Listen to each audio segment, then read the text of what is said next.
Alright, got a Beverage-air. It's 50 degrees in here. Pretty sure it's supposed to be a freezer. Alright, interesting. Compressor's sweaty, wet and cold. Coil is warm, fan's not running. And I'm pretty sure we've got a hard start kit on.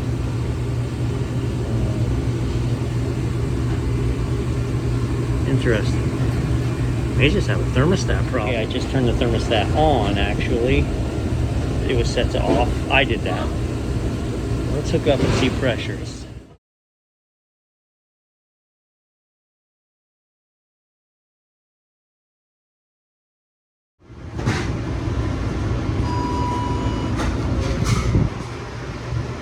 I'm trying to confirm, is my compressor actually running? So it is running. But it dropped out once already. So I'm wondering if this is properly sized. It's maybe a half horsepower compressor. In which case this is undersized and it may just be running weak at this point, and it drops out. It's funny, they have written freezer on the front of it, but this is most definitely a cooler. And what gets me about this is the pressures. So I'm just watching it run. I haven't changed the 3-in-1 or anything.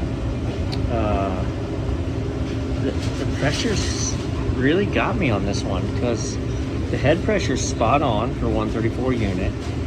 My suction pressure's kind of high, but it's a cap tube. So that's not how cap tubes work. They get restricted. They don't allow more in unless they're overcharged. And my pressure's good. I'm less than 165 on the head, so I'm not forcing through. You know, you could always be bleeding by in the compressor a little bit. That would do it. But the temperature clamp on that screenshot is in the cabinet. So the cabinet was reading 65, which, okay, then my coil's 45, and maybe we'll play leapfrog here. And if I can keep it online by changing the run components, then just odd. I'm not gonna try and rationalize why.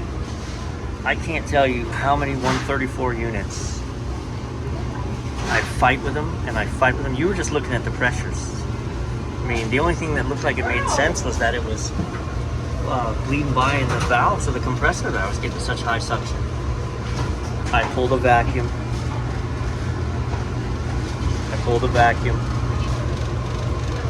I weighed in the factory charge. It actually was a little bit slim. I put a tap in it. Look now.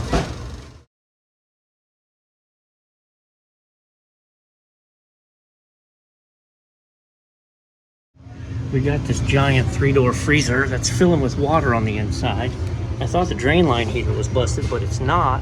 Come down here, drain pan's completely dry, yet it's overflowing inside. Guess what?